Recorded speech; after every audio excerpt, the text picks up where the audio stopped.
We got a little bit of a gorilla setup this week. Yeah. Crack open the beer real quick. Yeah. Let's start with the beer. Same thing as we had last week. The little Yeah, we got a Oktoberfest. repeat. Oops. I heard a little bit of an echo with it. An echo? Yeah, we I are heard between two buildings right now. Yeah, so I guess we'll try not to be too loud. But. Yeah, the Oktoberfest made a comeback. I've made a mess already. This is a lot harder without a table than I thought it was going to be. I've been taking our table for granted week after week. Yeah, well, as you can see, as we just said, deck is infested with wasps. Deck is infested with wasps. Backyard is currently occupied. So we found a local park.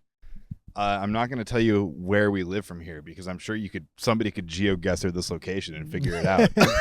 Yeah, we were like, we could flip it the other way, and there's just like a bunch of people's windows you can see through. We had a couple choices, but we thought this was kind of funny. We're just in the middle of the local softball field right now. Yeah. We also shout out to Summer and Claire, specifically Summer for getting the chairs after the Rutgers game. Because if they didn't, we wouldn't have chairs to sit in right now. Yeah, I'd probably just be standing. So thanks for the chairs. Sorry I spilled a little bit of beer on the arm of your chair. It's an outdoor chair. Like, okay. Dude, so I was at the game this weekend, right? And long story short, so my old roommate Summer, whose chairs these are, we met through our parents' mutual friend, essentially. And so we were at the game at the tailgate, and I was talking to Mike, and Mike was like, yeah, like I think like we might be like meeting up with like Summer later. And I was like, wait, Summer's in Iowa City? And he was like, yeah, did you guys not know you were both coming to the game this weekend? And I was like, no, he didn't. And so I texted Summer, and I was like, damn, like I should have brought your chairs to Iowa City or whatever, because we'd been texting all week about trying to get them back after we went out to the bars after the Rutgers game. Yeah. And nobody wanted to go pick stuff up after that. But then, so we were going to meet Mike for dinner like later that night, and Summer's parents were with Mike, and so I'm just like walking through this parking lot in Coralville, Iowa, and I just hear Claire across the parking lot go, "Oh my God, Drew!" And I was like, "Oh, hello!" And it just completely happened to be in Iowa City at the same time by happenstance. Small world. Man. And then best part was, so like they were going out to the bars afterwards also, and I was as well.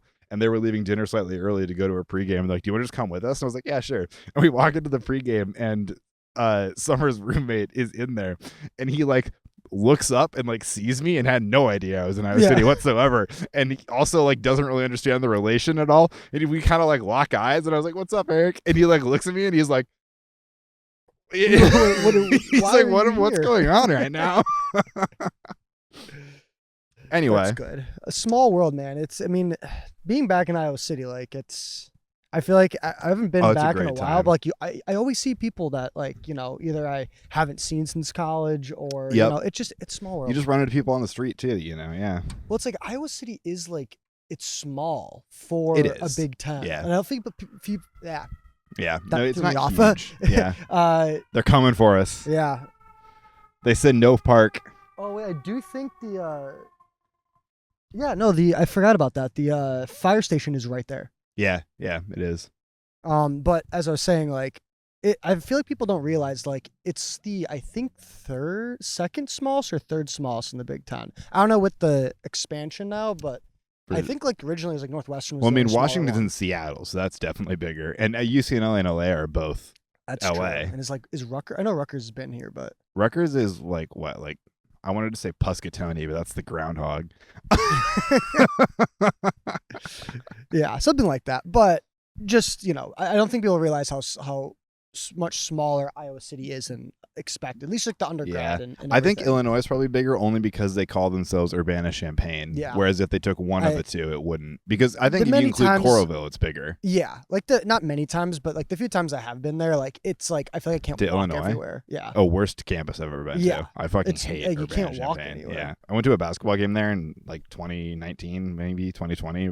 It was 2020 because it was right before COVID. It was right before the tournament got canceled. It was the Iowa-Illinois game where we took them 1-1 that year, and Garza got in a fight both games. Yeah. That campus sucked though. I have friends who went there and they were like, yeah, like it is a fun campus, but they're like, yeah, like the campus setup is not very good. I didn't have fun. We lost the game. The setup sucked. Our Airbnb was kind of shit. Yeah. All right, I think we're just pushing off the inevitable of talking about this game. Yeah, this game sucked. This game, somebody asked me after the game at the tailgate, like, how was it? I didn't go to the game. They're like, how was the game? And I was like, honestly, phenomenal until it wasn't. Which I think is a great way to sum up the game as a whole. It's exactly what I didn't want to happen. They gave me hope and then just completely took it away last second. Yeah. And you know what the worst part about it is? It's also like gives me hope for the season that no longer matters, because what are we going to do? Beat Oregon? And not to be a downer, but like we're going to for this team to do anything meaningful and super memorable, you now have to beat at least one of, if not both, Oregon and Penn State. And it looks like we may have to do that without a quarterback. Yeah. I mean, there's so much to go into. Do we want to start with that? The fact that we're not allowed to have nice things on offense. The fact that we finally have a QB that he looked like, his stats might have not jumped out for like yardage and he didn't have any throwing touchdowns. Undoubtedly getting better every week. Yeah. He's just confidence is going up. He was slinging it against him a little bit. And like that defense just shut down Illinois. Dude, that defense was suffocating this week. Yeah. I am impressed with the defense as a whole. This looked like one of our prime defenses, in this game. But yeah, I guess we're what we're not saying is Gronowski might have torn his ACL. Also to note, we are doing this one day earlier than we normally do it, so there haven't been press conferences yet. Yeah. But I mean, before we get into, we have a whole bye week, so we'll have all that information before we get into the Wisconsin game, obviously. Yeah. Which is another thing, Gronowski, if it's not an ACL, which is a potential, it's a possibility. He came out in a knee brace. I mean, he clearly wanted to go out there. He was running on the sideline. Yeah, and I'm like, I feel like if it was a torn or even like it could be a sprain, like anything like that, I feel like they would have just shut him down completely. Mm-hmm. Where there was a question if he'd come back on. He wanted had his to go helmet back on. down. He was running up and down the sideline. Because like we're referring to like there was a tweet about it, pretty much saying like, oh, like I think Kirk after the game said like he couldn't like slow down on it. Pretty much he could accelerate, but he couldn't slow down, and that's on the surface level that is kind of a potential sign of ACL. Pretty much all they said at this point is that it needs to be diagnosed by a professional. Like the athletic trainers can't diagnose it. Like I'm guessing he needs an MRI. Yeah, but I'm trying to be hopeful and be like, all right, if he was on the sideline with his helmet on, wanting to go back in the game, and he was doing like jogs, like semi sprints up and down the sideline. Yeah, so I'm like, if it's like that, I'm hoping it's something minor. Yes, I mean, even if he's totally fine, it's a long uphill battle to make just on the season, the playoff, the championship. We could still get a good bowl game, I guess, but every year that feels less and less meaningful. Yeah, no, definitely. My like thought process or just like how I'm looking at the season just like literally hinges on Gronowski for me. Like if he's injured or not, because even if because obviously one thing that's very fun about sports is like no matter how good or bad you are, like there are games where like, all right, you go to, you have fun watching, you think you can win. Mm-hmm. And I think without Gronowski, like it just throws pretty much any big game away. Yeah. And that might be me overreacting, but. And it's not that Hank Brown's a bad quarterback. I know the staff is pretty high on Hank Brown. I know people are excited that he could be a good 3-year starter for Iowa. Hell yeah, maybe 3.5 at this point. Yeah. It's just that I don't think the team around Hank Brown is enough for a quarterback who's not like we've talked about. Like Gronowski has struggled, but like he looks good. He's getting better every week. He's clearly a good quarterback. He's the best quarterback we've had in a while. And the fact that like it's exactly what we wanted with like he doesn't have the guys around him and he's still doing it. Yeah, like we'll get into like his stats on the last game, but like the fact that he can run is like helping out the fact that he can like throw the ball, and it's opening up stuff a little bit more. And even if Hank Brown can run, he's not like that big, like, Gronowski's a big guy. Like, he can like take a hit. I mean, clearly, I guess maybe he can't take a hit. I mean, he didn't take a hit. Yeah, I guess he just fell. Maybe he needs to take a hit. Maybe that's the source of his powers. Dude, I'm just so like, we finally like get a QB that we're like, okay, like this guy, like, we were shitting on him first game, but he's starting to look good. He's getting more confident. He was playing very well. I think he was playing very except for the first second play of the game. First play of the game. I think he started. I might have to look back at this, but he was started 2 for 4 with the interception. Yeah, and then after that, he went like, where's his stats? Where do we have him here? I think he went like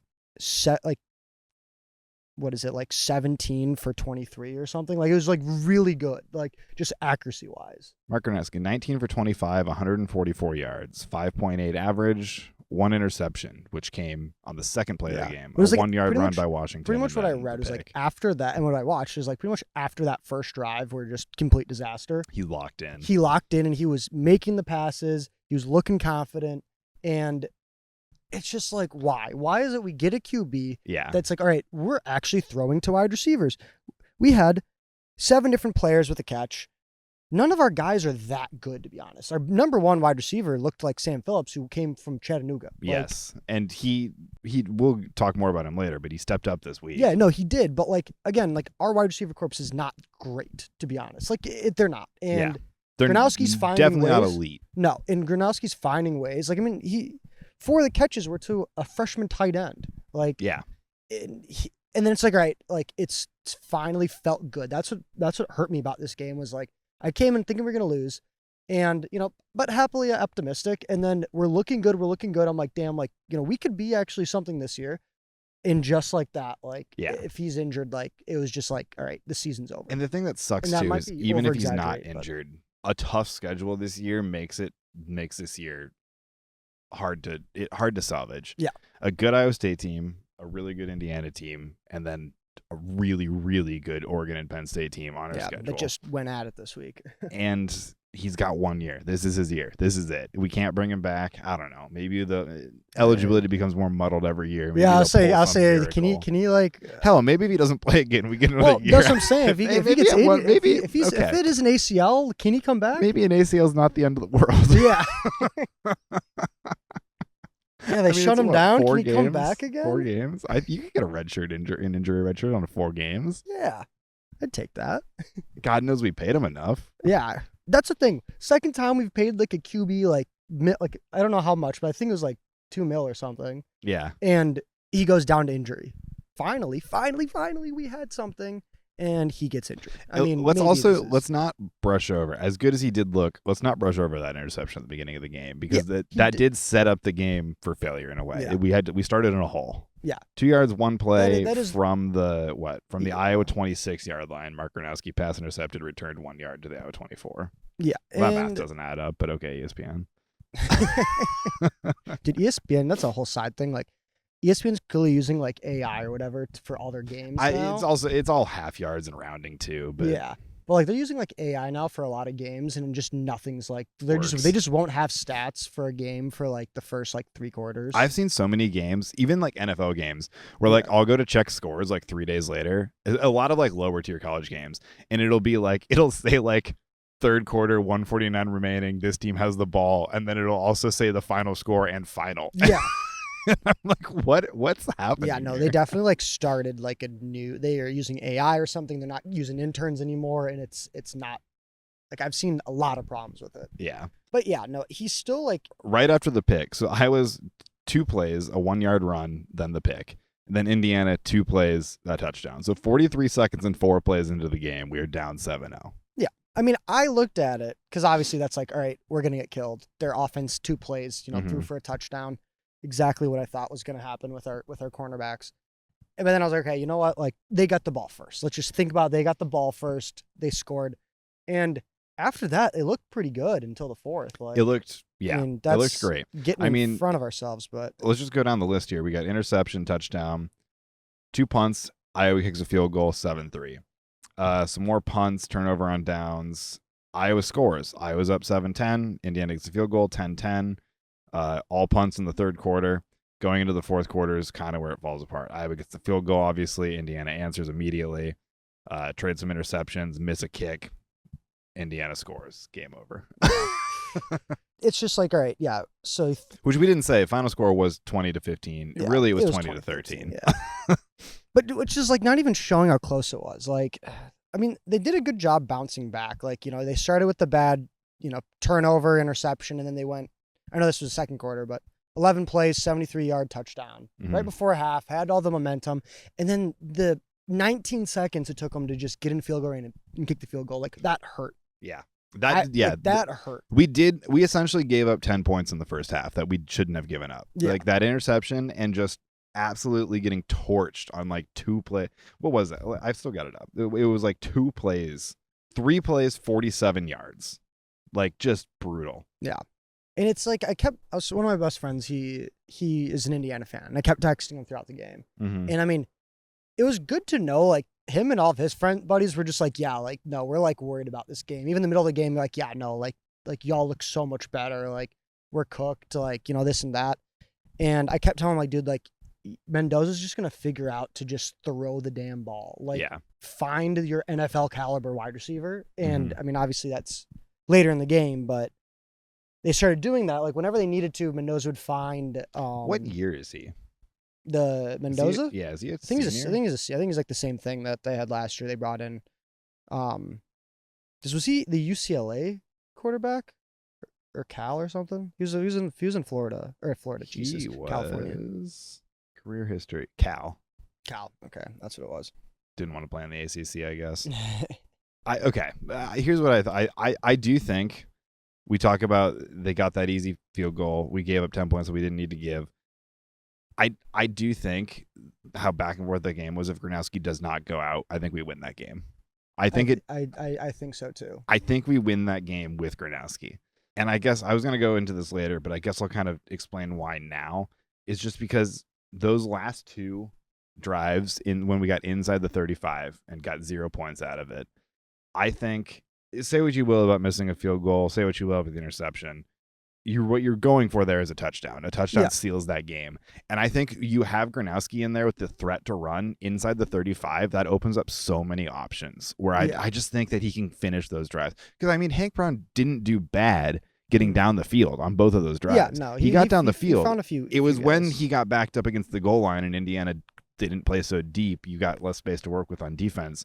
He just couldn't get through that. And I mean, that's a less experienced quarterback kind of thing. And I think Gronowski's ability to run opens that field up. And I think you win that game. Yeah. Just the second you went down, like not just the fact that, like, okay, yeah, you're bringing in someone who's, probably, lesser talent at this point, and also like just the momentum swing. Yes. Like it just like, like the defense almost can play a little bit easier. They know, like, it gives them more confidence. Like, this is a backup. Yeah. He could be amazing. Hank Brown could be amazing, but it's the fact that, like, all right, Iowa had the momentum, and just like that, it kind of the momentum swaying to the defense. They're able to step up more, be more confident. And I feel that's huge in sports, like just like the confidence aspect of it. Yeah. Hank Brown's stats was 5 for 13, 48 yards. And not great. Interception. The one thing I will say about that, though, is they weren't afraid to let him throw still at the end. And I get getting down towards the end, though, you kind of have to let him throw. A lot of those were passes in that last drive where you don't have a lot of time on the clock. Yeah. But, and I mean, like, the 5 for 13, like, I mean, his stats look bad, but yes, it is a tough spot. It is a very tough spot. I do feel against for him. a good defense. I don't blame him. Like, you can't blame the guy. Yeah. Like, the interception wasn't even his fault. Like, I mean, it might have been that wasn't his fault. I will say it was a horrible decision by Lester or whoever called that to throw there. I don't get it. That is my biggest gripe with that game. You are okay. Let me check the log here really quick so I don't muddle my facts, because I have some complaints about this game, and they all basically settle around that. So Iowa kicks the field goal to go up 3. Indiana kicks the field goal. You're tied 13-13, right?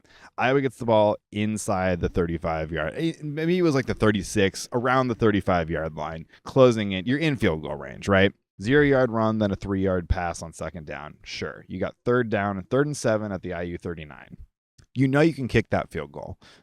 You kick that field goal, you go up 3, and you go up 13-16 with, I wrote it down the exact, I think there was like 6 minutes and 30 seconds to play there.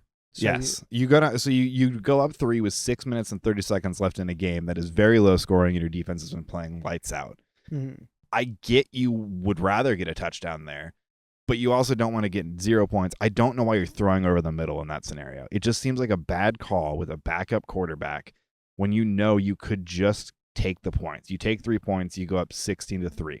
And then let's say you do that. We get that ball back on the pick after that next drive.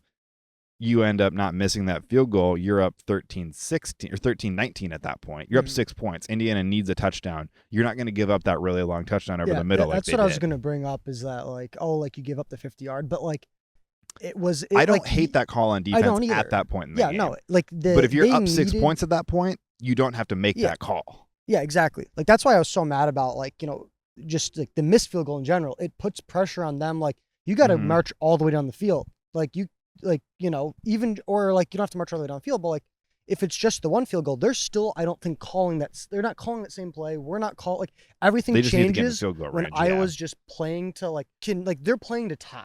Yes. And that is not going to let up that touchdown, and it changes the game. And like I said, I think, honestly, defensively, it was a very good call because that play was inches and seconds away from going really well for Iowa. And the drive right before that where we got that pick, it was on that all-out blitz. I mean, like, Nwampka just absolutely busted through the line, got to the quarterback. He makes a really bad throw. First pick he's thrown all season, by the way, was that pick. That's because of the blitz. It's because of the exact same thing we tried in the exact same spot on the field. In the next drive, it worked out really well the first time and really poorly the second time. Yeah. But I don't hate the call. I think their call was good. And I mean, I don't know if we want to get, like, you know, we're on the subject, so might as well talk about, like, Mendoza played out of his mind on that. Like, we blitzed and we got to him. That in the drive right before half. He just made the passes. Like, I wasn't mad. I was like, dude got smacked right in, like, right in the face, and he still, like, completed, like, a, you know, like, what was the play right before it? Like, you know, it was like that, like, over the shoulder pass. Yeah, I texted my buddy and I was just like, that was, like, a ridiculous pass. Like, I can't even be mad. Yeah. And then they were crazy. And then they did the exact same thing. Just got the ball. They released it to Sarrett, who caught the ball and ran for 50. Like, I don't know. Like, it sucks, but I can't be mad about it. Dude, like, I can't be mad at the defense. No, the defense, as I said earlier, it was a suffocating defense. It was the best the defense has looked as a whole all year, against a very good offensive team. I mean, they crushed Illinois. What was it, like 63-10? Yeah. And then Illinois comes out and beats USC, who is another ranked team this week. So clearly Illinois is not awful, unless USC just also sucks. I don't know. The power rankings I talked about a few weeks ago, the Big Ten power rankings thing. They were very funny this week because nobody knows what to do with anybody. Yeah, no, it just shows that, like, anyone can beat anyone. My favorite one, there's a guy who does his power rankings off of like a number system, and it's based entirely off of who has beaten who. It takes no rankings, no strength of schedule, anything into account. It's just like, you beat App State and App State beat these teams, or you lost to Tulane. Yeah, it's essentially a transitive property system. And it was the craziest thing I've ever seen this week. Indiana was like number 1 and UCLA was in last place, and it was the only thing on it that made sense. Indiana was number 1. Penn State was like number 11. Iowa was ahead of Penn State at number 10. And it was wild. See, the funny thing is, like, I kind of get doing, like, you know, obviously for fun, but, like, I get doing that. Like, I'll just, like, sit on, like, ESPN and just click on who's beaten who, and just kind of, like, doing the transitive property of, like, oh, like, this guy beat this team, and then just kind of keep doing it almost to see who's just, like, that's how most people do it on the power rankings, and that's why it's like 600 people that vote, and so the average ends up being pretty accurate. But there are some people who, like, use those very number specific systems, and it is really funny seeing their posts each week. Yeah. Okay, we talked about the passing, receiving looked better. The receivers look better. Sam Phillips, 5 receptions, 64 yards. We talked about last week. We don't have that guy who kind of steps up as wide receiver 1. Was Seth Anderson injured? He got hurt in the game last week, and remember they said he practiced, but they said he looked good to play. But I guess because I don't remember if he was out there. I don't know. Yeah, I couldn't tell you if he was out there for a route at all. Which obviously, like, you know. Yeah, another good receiver. And maybe that's also part of it is with Seth Anderson out, Phillips steps up a little bit. Which, again, 5 receptions, 64 yards isn't like your wide receiver 1, no question territory. But hey, it is an improvement on what we were talking about last week. Just a guy to get a wide receiver to get 5 receptions. 5 receptions, yeah. We finally got one. Right behind him, Caden Wheatgen also had 4 for 29. Also, that check down Hank Brown threw to Caden Wheatgen. Yeah. Where I think he breaks left to the sideline. I think that's a touchdown, but he broke to the middle, which, I mean, you can't blame him. You're out there struggling. I mean, that was a 19-yard gain, I think. Yeah, it was It's still, like, I was like, you know, still pumped about that. But I mean, Wheatgen also, he looks good out there. We talked about, like, I think he needs to be utilized more as a receiver. Yeah. Even just for those, like, things like a check down, put him at running back if you know you're gonna pass, because if you have Gronowski out there, you know Gronowski can run. Yeah. You can just put him in at running back and you get him a check down. If he gets space, he makes a play. Yeah. That's the thing. And it's like, oh, well, like, the other team's going to know. It's like, well, NFL teams have your literally like your not wide receiver, but you're catching running back. And I think like they know he's going to go out there. He's not going to touch the ball. I think it doesn't matter if they know because you have a quarterback who can run anyway. Yeah, exactly. So it's not like it just takes the run threat off the table. Yeah. Also, I guess wide receiver, like shout out DJ. Not wide calling him Voname on the broadcast, so I'm going to go with that. Yeah. Voname. Yeah. 4 receptions, only 16 yards, but only tight end to have a catch, which is kind of surprising. Like I know string is out, but yeah, he's at a Carroll. Just fun fact. You what? He's at a Carroll. The reason I thought of that is because Mike, who I was talking about earlier, also at a Carroll. We were talking after the game, and Mike was like, "He's at a Carroll," and I was like, "Oh yeah, I knew that." And I was like, "Did you know him?" He's like, "Nah, not really." This is like, okay, just fun fact. Kind of brushed over the rushing a little bit. And I do think that was a bit of a problem in the game. I know, like, we were able to throw the ball around, but like Indiana's D-line was fucking oppressive. Yeah. That was kind of brutal. Even our number 1 ranked O-line, I'm very curious to see how that's. We should check the PFF grades on that this week. Well, yeah, we should check that. But the thing is, like, the offensive line played great. It's just not in the running aspect of things. Yeah, they only let up. We were under pressure a little bit on passes too. They didn't play as well as they normally. Did I not write it down? Oh yeah. So on 29 dropbacks, Gronowski only got pressured 4 times, while they blitzed 58% of the time. So like they played really well. I think there's also something to say here about, I don't know how these stats work exactly, but pressure versus just closing the pocket. Yeah. They got through the line really easily. They just didn't get to him very easily. Yeah, and that could also be like his being able to run, which that's the thing. It was a weird game where like Gronowski had 8 carries for 7 yards. So he didn't. He only had a touchdown though. A touchdown. Gronowski anytime still cashes. Yeah. Yep. Anytime for Gronowski, always hits. But yeah, he only had 3 yard was his long. So he did not run it. And 3 was his long? I felt like the one where he got hurt was like 7. I think it might have been far back in the pocket, so it was only a 3-yard gain. That would add up. But yeah, rushing didn't do well. I mean, Kamari Moulton, 18 carries for 75 yards, 4.2. Not awful, but like just really couldn't get anything going with anyone else. The run game was rough. And I think McNeil had a little higher of a... I'm shocked he only had 4 carries, actually, looking at this. I thought McNeil would have had more carries than that. 4 carries for 9 yards. I think he got a couple checkdowns. Yeah, he had 3 catches. Okay. That probably is the sum of it, too. Yeah. Also on the rushing front, though, I will say Indiana's rush was kind of kicking our ass. Yeah. Well, we see what they averaged, because I felt like they felt like they were getting hit at the line of scrimmage and falling forward for 4 yards on like every play. There was definitely some like missed tackles, I feel like. And I don't even know if they were missed tackles, because like they got them down. It just felt like every time they would just fall forward and get 4 yards. And you're never going to beat a team that can fall over at the line of scrimmage and get 4 yards of carry. So that's actually kind of 2.7. That's but Hemby was 15 carries for 86 yards, so he averaged 5.7. Okay. 4 carries for negative 49 yards. Oh, that's the Mendoza running it back 50 yards and getting his own safety. Oh, okay. Okay, we got another outlier like we did last week. Yeah. Let me do my math. I mean, okay, let's just off their running backs, 5.7 average, 3.5 average. Mendoza, apparently not including this minus 49, is a 3.3 average. So yeah, I mean, close to 4 yards.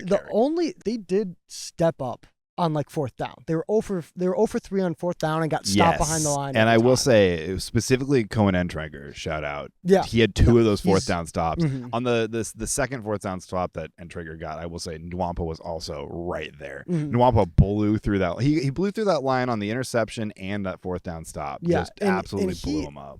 He's been like, I think this is Nwampa's best game. I was going to say that. I think that was his best game, because he's disappointed somewhat just because he was like one of the first 5 stars. Like, and it wasn't a flashy best game of a career. It wasn't it wasn't like a Josh Jackson Ohio State 3 interceptions, the one-handed grab at the goal line. Yeah. It wasn't a flashy best game of your career. It was just doing exactly what you're supposed to do and doing all the little things perfectly. Yeah. He played phenomenally. And I think he also, I don't know if we've really gotten into it, but the corners played a little bit better also. And I think part of that is because of how good Nwampa's coverage was. Well, TJ Hall played well. Deshaun Lee got cooked again. Okay. I haven't looked at the breakdown. It's actually Deshaun Lee. It's bad. Okay. Yeah, but I think Nwampa being able to cover for them a little bit helped in that long ball game too. Yeah. I mean, the dude was just all over the field. It was crazy. Yeah, no, he had a great game. Great game. If we're getting into the cornerbacks, Deshaun Lee got cooked.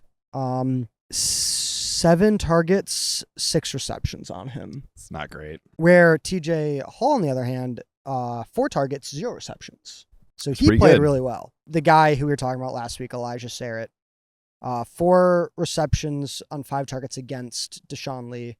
91 yards. 91 yards. And and it was him on that touchdown play, which again, I don't blame him. I mean, Sarrett is a big dude, and it was just like a slant, right? Yeah, it was just a quick slant. We just had nobody back in deep coverage. And I mean, it wasn't even necessarily a bad tackle. He was behind him. He dove. He got him around the legs. He just stepped out of it. Yeah, no, I mean, I don't blame him for that. I mean, he got cooked everywhere else, but I don't blame him for that play. Yeah, it came down, I think, to at least to the defense.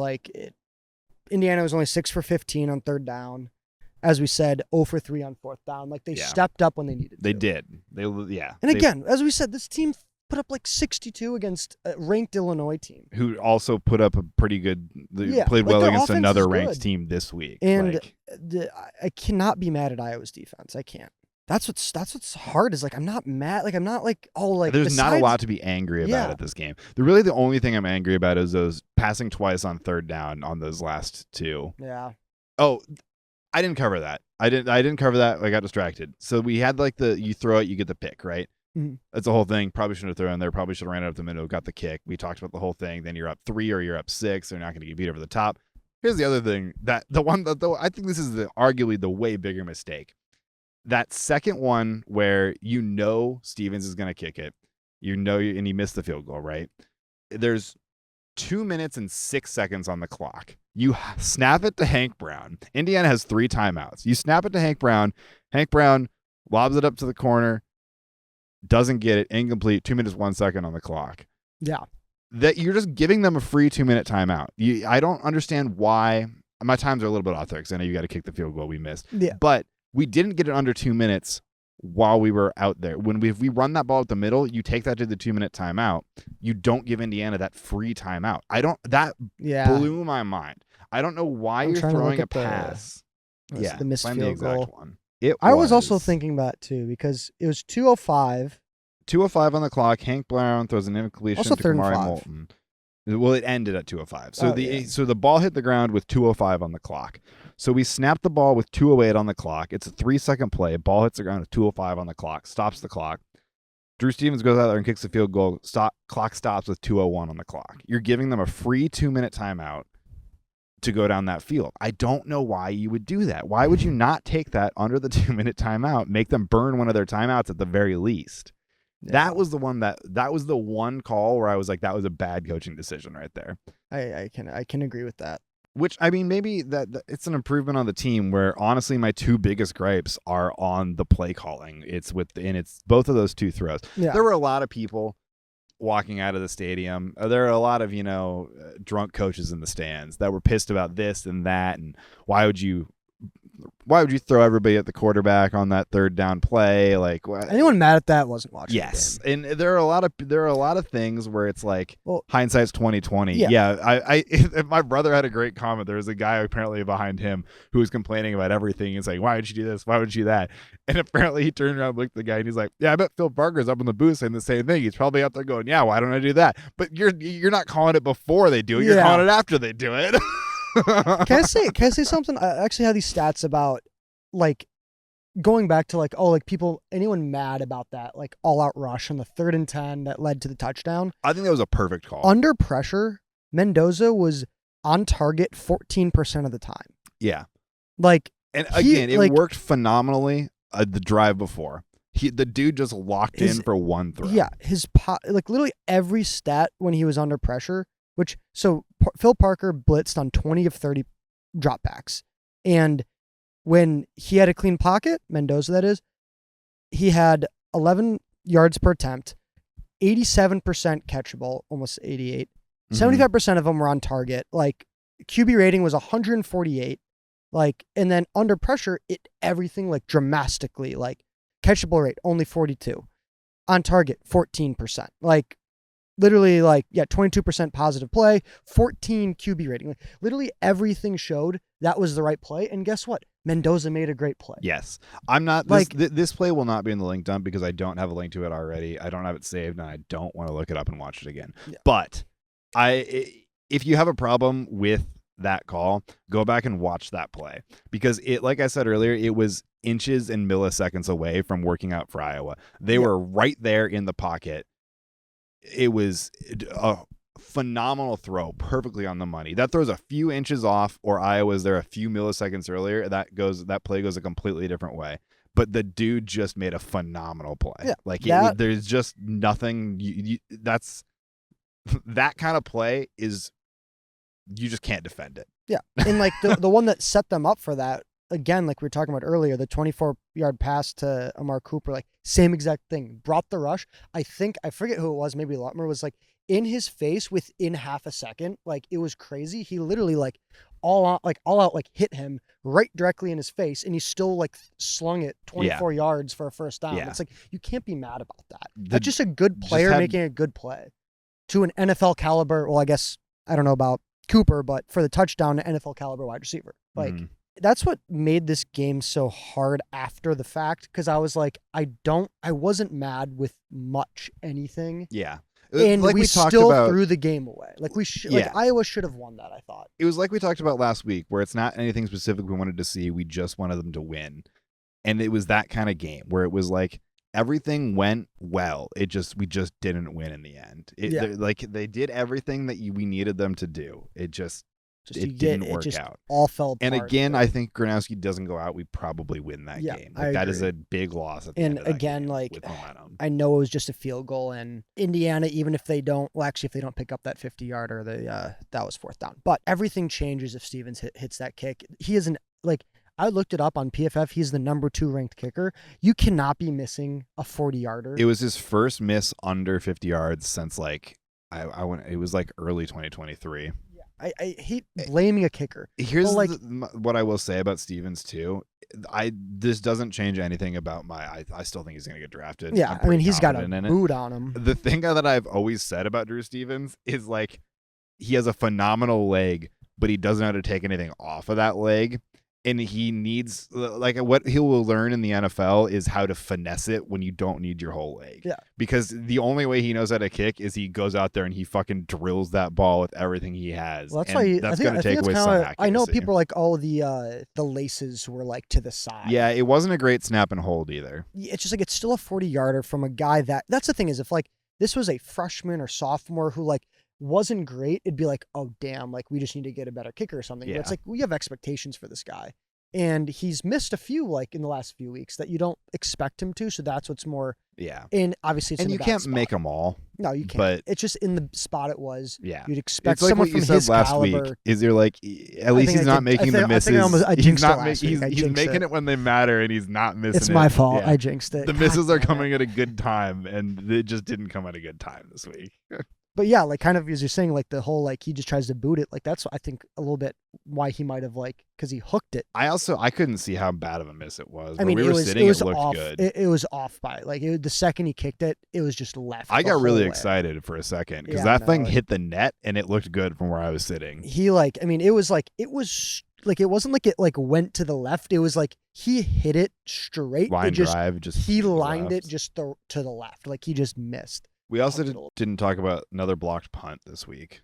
Also a bad snap on that blocked punt, though. It was pretty high. I forgot about that because we had a little bit of a nice bounce. It was a blocked punt for 45 yards. It worked out okay. It was a nice bounce. I remember that. Bounce, yeah. And it wasn't a great snap. Dakin kind of had to jump for it. But that is a problem that I saw. That's like, two weeks in a row. It's just like you can't. It's just a team like Iowa where like special teams has been so good, like in the last like however many years, like in which are good in the sense of like Weejan's playing amazing. He's probably punt kick returning himself into the NFL, but the missed field goals, the blocked punts, like I saw a article. It's very un-Iowa. When we were checking in the hotel, one of the local newspapers. I won't say which one because I'm gonna call him out a little bit here.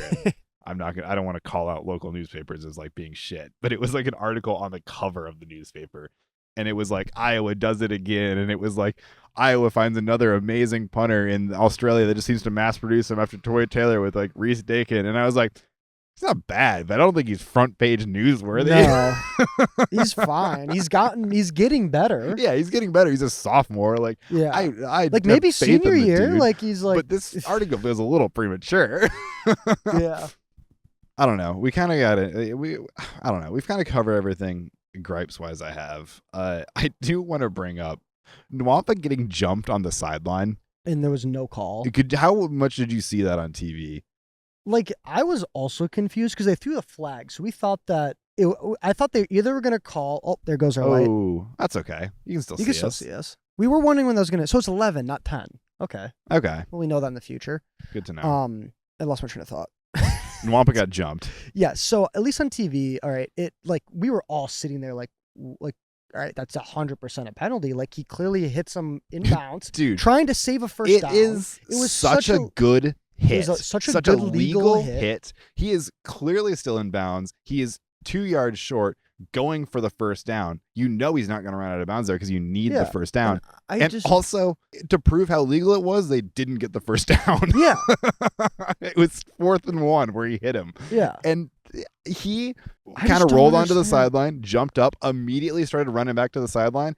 And they, this will be in the link dump because I already have the link. They, literally grabbed him, pushed him back behind their whole bench, and then it looks like he gets thrown to the ground back there, and they're all standing over him. Yeah, and just no penalty against him. Nothing. And our team comes over and was like, I'll look up on the depth chart, I think it was number 70, who he came in ready to fight, and one of our guys is kind of like, no, we're not going to fight him. And then I think the guy who's trying to pull him back realized oh wait, he's still in there. Okay, yeah, we got to go get him out.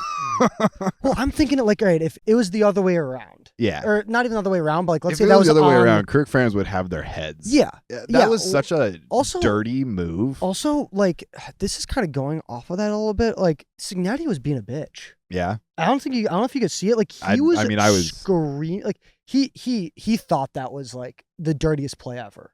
He was hit on the quarterback. Yeah, he was losing his mind. I did see him he got that sideline warning at the very beginning on the PI in the end zone. Yeah. He probably had some justification there. Oh no, actually, we on the replay it looked clean. Really? Yeah. No, because I was at first we got away with that, but on the replay I was like, that's a pretty he might have been there slightly early, but they also I think had it was a good uncalled no call. PI on us later in the game. Yeah. Even if it was a PI, was so mad, and I'm I literally texted the same buddy, and I'm like, dude, I know it's your coach, but he's being a bitch right now. And he literally was like, yeah, he's kind of he's got we don't like him sometimes. Obviously he's an amazing coach for him, but he's yeah, he could be a bitch sometimes. And I was like, all right, if he's even admitting that, yeah, no, that when the way they jumped Wampa was dirty. Again, and the fact that Signetti was mad at the refs about it. And I'm like, dude, also look at your shit show of that was with the refs. They gathered for what fucking 15 minutes on the sideline to decide it was an offsides call, and that was it. Yeah, how are you not going to call that? And what I was saying is, let's say it's on the other sideline. Same exact play happens on the other sideline, and we get into Mendoza's face. I bet you there's a call because it's the QB. Yeah, absolutely. Even if they're shit talking him and jibe him on the sideline, that's whatever. It's the fact that they grabbed him, and whether or not they threw him to the ground, because you can't really see this on the video, but they definitely grab him and they throw him back behind their bench and cut him off from the rest of the field and his team. That alone right there warrants a flag. Yeah, what are that they? Was crazy. I'm surprised. Again, that's some maybe some other teams besides borderline suspension level. Well, I'm if that's a different team on the other sideline than Iowa, who has Kirk Ferentz. Yeah, there could have been there could have been an all-out brawl. There almost was. Yeah. I mean, they were pulling people apart. Again, Iowa, I don't think will ever be like that under Kirk Ferentz. But that's another team that's an all-out brawl. Yeah, yeah. I got two angles of that. I'll put them both in the link dump. I've got the broadcast angle, and then it's just it might be just. I think no one really cared that much because it was okay, there was still the penalty, But it was the penalty was on us. No, it was. Was it on us? Yeah, it was offsides. Because they declined the penalty. It would have been 3rd down and 9, but they declined it because they wanted 4th and 1.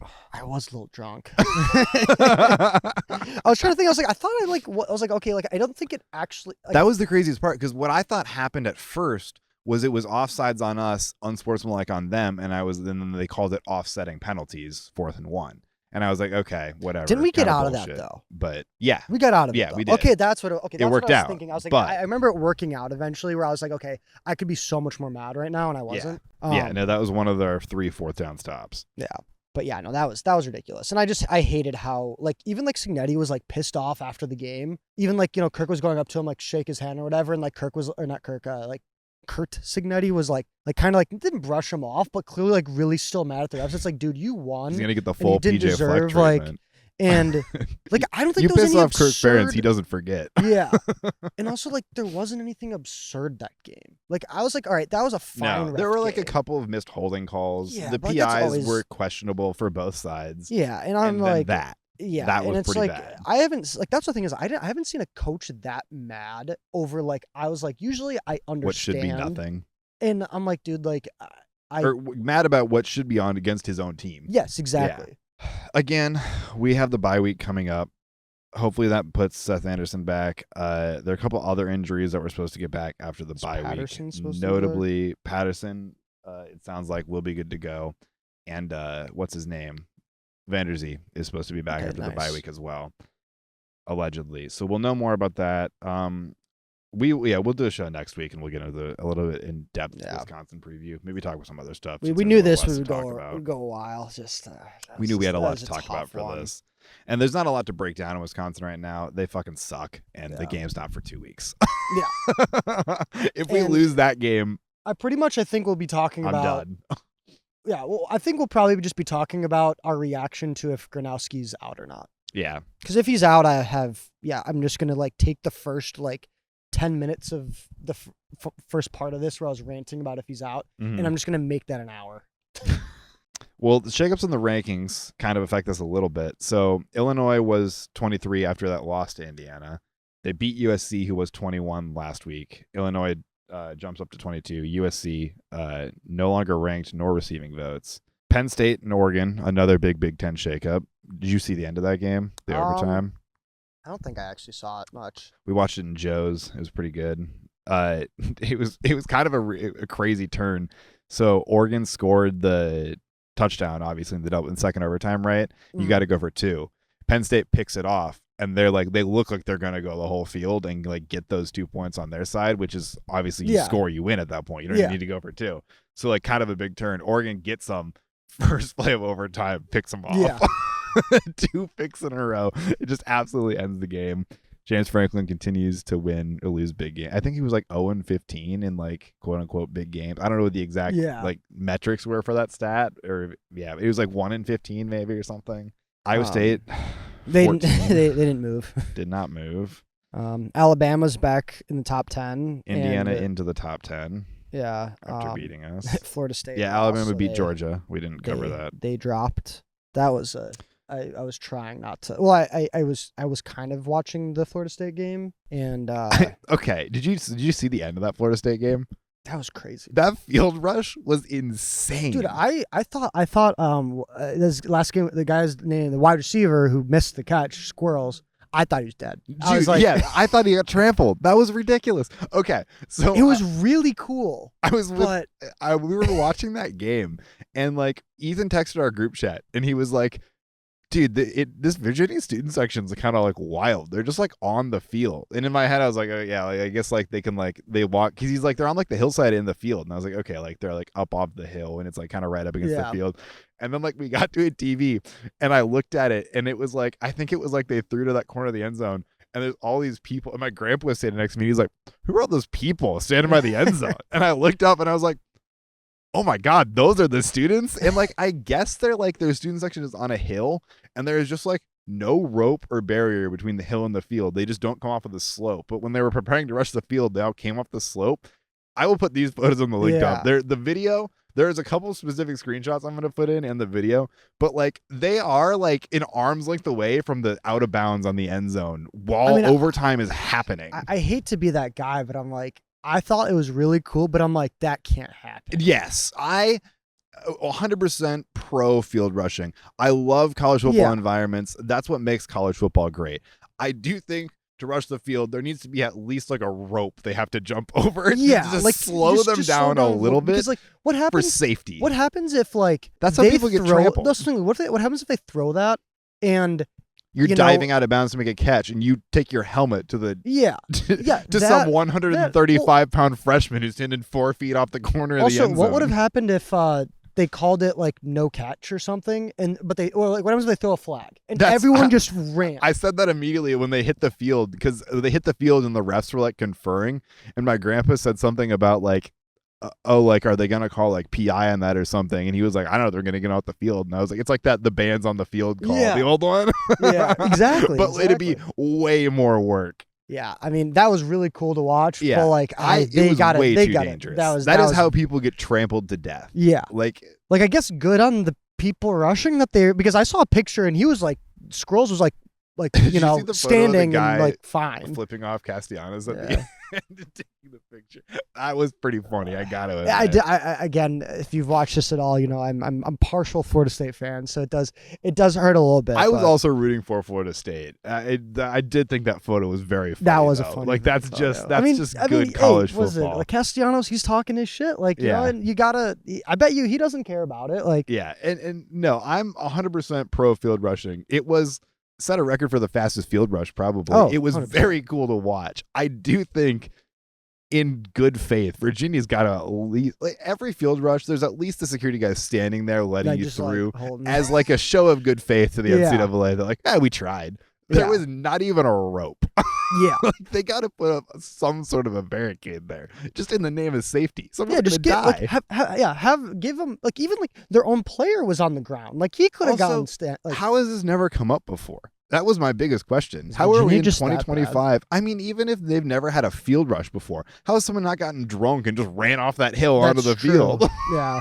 I almost want to look up like what their field looks like with no students. Well, no, I want to watch it again. I want to see how like close it was. It is under a second from that ball hitting the ground to there being a kid on the 50-yard line. Yeah, here it is. They are like it's the ball has crazy. Bounced once and they're already in the end zone. They're already running. Like the ball has hit. I don't even think it has hit the ground yet, and they are on the field. I think that's unacceptable. It's crazy. I don't know how that's allowed. I'm glad we got to see it once, but it should probably never happen again. In that capacity. It's just so bring in one of those little like it's concert so cool, metal barricades, like give them something to jump over, and it slows the progress of people getting on the field enough to be safe. Yeah.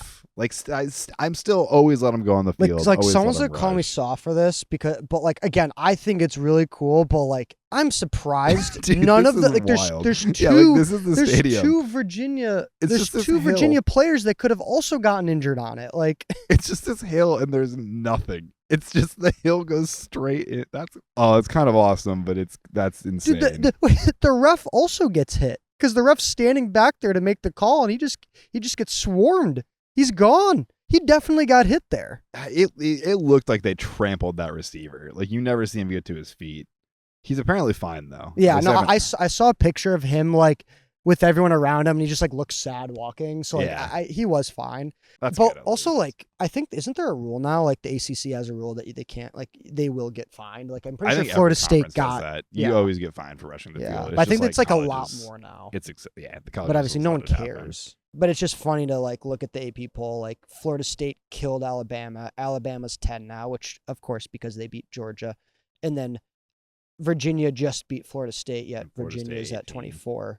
This is the one fun thing about NIL is that there's no team this year where I'm like, yeah, they're way better than every other team.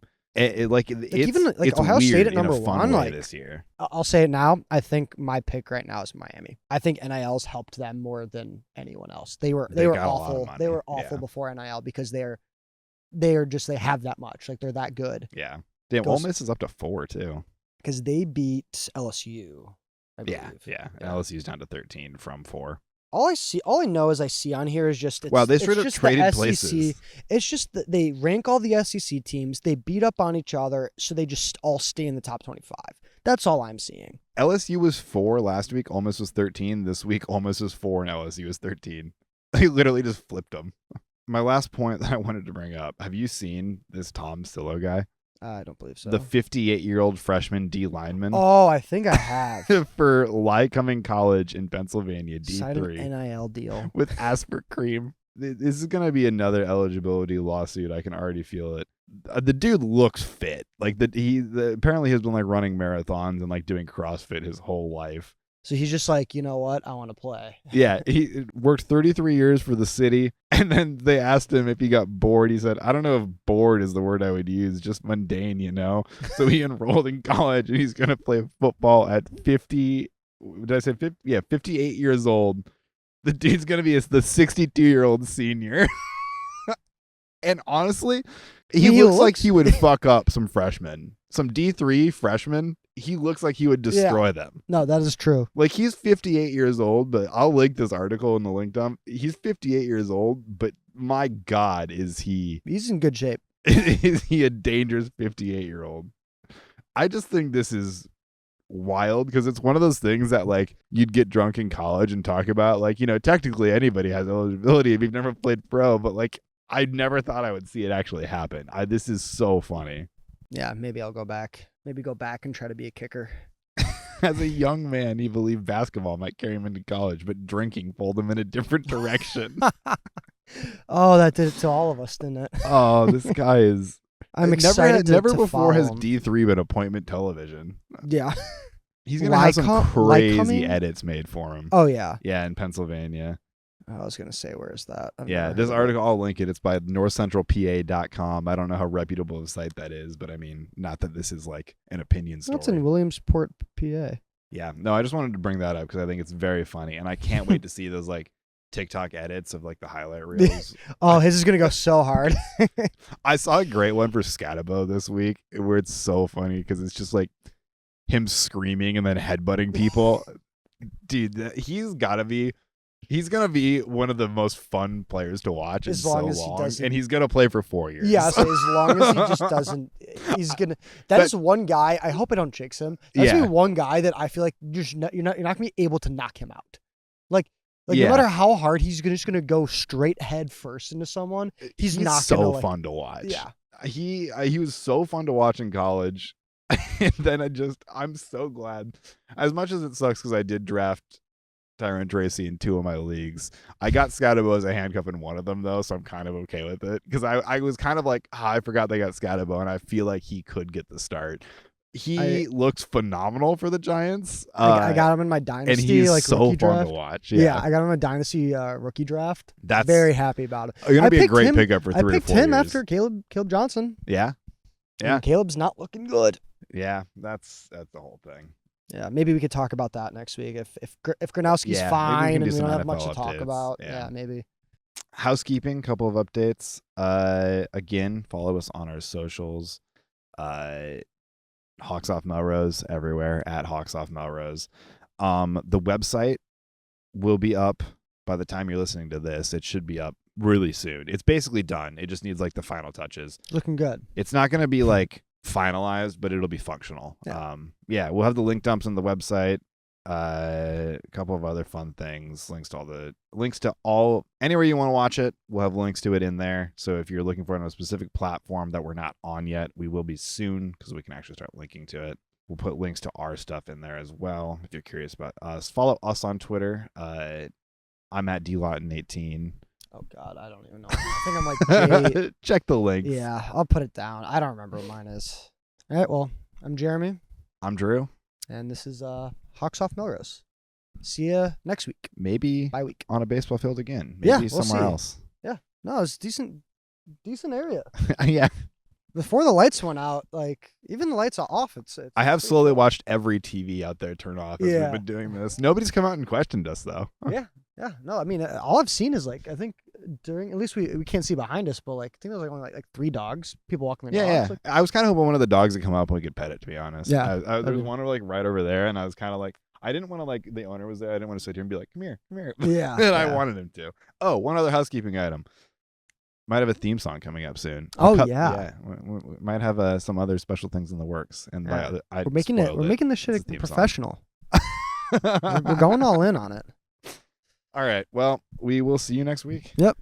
See ya.